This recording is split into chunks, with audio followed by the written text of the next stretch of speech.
She said marry the nerd, but listen to how she talks about her husband. And now she's saying she doesn't care what men think. That's fine, but you don't get to dismiss men while actively talking about them and then act surprised when they respond. Help me understand. Now let's get into it.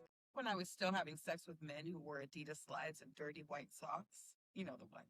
I wish I could tell me then that I'd be married to like whole ass pediatrician sitting outside in our backyard by the fire he built me drinking an old fashioned, waiting for him to come downstairs to join me because he's putting our kids to bed. Marry the nerd. All right, y'all. Now let's be clear. This isn't about her past. Most adults have one. This is about what she chose to emphasize. She didn't just say she made better decisions. She highlighted those men gave her the best sex of her life and then positioned her husband as the man she built a life with. So now you've created a split. One type of man gets desire, another type of man gets responsibility. And when you say that publicly, that's not neutral. That tells people how you categorize men. Now let's add another layer. A few men's feelings, and that's okay. That's all right. They're all right. When I was a kid, my dad used to say, grown men don't dance. When I would ask him why he doesn't dance, like at parties and stuff, he said, I never learned how to dance. I was too busy working. I think that same thing applies to social media. Grown men who are gainfully employed are not in women's comments writing weird shit. Like, I feel sorry for your husband. My wife would never. You don't have a wife. You work at Metro PC. You don't even have help. You don't have a wife. Get off the internet. Go be a man. This is where it stops being a moment and becomes a mindset, because now it's men who disagree don't matter, men who respond are broke and dusty, and men shouldn't even be speaking. And at the same time, she's framing this like she's being attacked by men in her comments. Now, yes, some comments online are unnecessary. I saw them. But this is the internet, and not every response is an attack. Some of it is people reacting to exactly what she said. And here's the part that doesn't work. You do not get to speak on men publicly, dismiss men entirely, and then decide which men are allowed to respond. Once you hit post, you lost control of that. You don't control who sees it, who responds, or how it's interpreted. And grouping everything into men attacking is convenient, because now you don't have to address anything. But not every response is an attack. But once you call everything an attack, you don't have to take accountability for what you said. And if this was just one video, that'd be one thing, but it's not. Every happily married woman I know is a man eater. Like, we hold the wolves in our hands. We hate men. Can't stand them. Why are you speaking? Why are you talking? Mary? So get meter. That's my advice. Get meters. Be a horrible Ursula, down dog, man-hating bitch. You want to be happily married? I'm going to tell you. So I'm at home. I'm packing a Costco haul. Doing nothing. Really. So advice to you. Post anything. But that shit there, no can do, guys. All right, bitch, you going too far. No can do.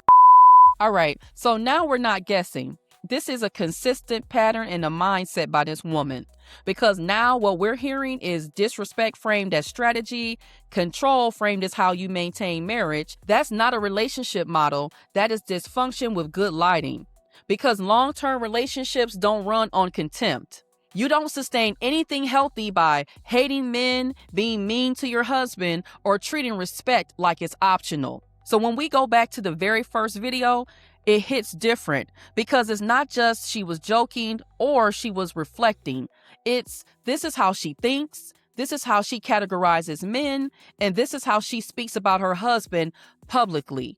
And here's what's missing from all of this.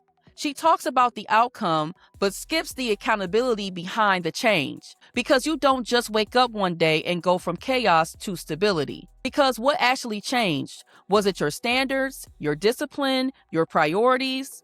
Because healthy relationships come with trade-offs. Always. You don't get a different outcome without different decisions. And different decisions usually require a different mindset. And let's talk about this marry the nerd advice for a second, because it sounds simple, but it ignores something real. And it's something I've talked about on this channel extensively. Women like who they like. You just can't switch off attraction because a lifestyle looks better on paper. That might work short term, but long term, that can turn into frustration. Because if you're not genuinely attracted to the man you chose, now you're managing a life instead of enjoying the relationship. And when attraction and commitment don't fully align, that gap doesn't just disappear. Sometimes it shows up as restlessness, comparison, feeling like something is missing. And in some cases, people start drifting. Not always loudly, sometimes subtly. But that disconnect can create cracks. And this is why shows like Pop the Balloon resonate, because you see it in real time. People can have great careers, good character, solid lifestyles, but if the attraction isn't there, it doesn't go anywhere, because attraction isn't just looks. It's presence, energy, demeanor, lifestyle. You can't get to compatibility if attraction never gets you through the door. And then there's one more thing people are picking up on. This marry the nerd message also implies you can overlook a man early on, cancel him out, go explore what you really want, and then circle back later. And that's where it gets uncomfortable, because nobody wants to feel like the backup plan, because nobody wants to feel like you were passed over until something else didn't work out, and now you're being reconsidered. Being chosen last doesn't feel like being valued. It feels like being convenient. And this is why the message hit men the way it did, because what they heard wasn't, I grew and changed. What they heard was, I had my fun and then secured something stable. So now the perception becomes, one man gets the exciting version, another man gets the structured version, and he's expected to just accept that. That's the disconnect. Men don't react to your past, they react to the role they feel they're being assigned in your story. Now, let's be fair. There are some men who take this too far, where it becomes, no matter what a woman did, she doesn't deserve a good man. That's not realistic either. No adult is perfect. People grow, people change. But growth isn't something you just say. It shows up in how you move, what you prioritize, and how you speak about your past and your present. Growth isn't just about choosing differently, it's about becoming different. Now, here's the part people keep missing as well. This isn't about the comments. It might look like it's mostly men in there, but comments are not the audience. They're just the loudest part of it. Most men are not typing anything. They're watching quietly. They're observing how you talk about men, how you talk about your husband, what you praise, what you normalize. And then they make a decision. No argument, no debate, no explanation, just no callback. How you talk about your own experiences.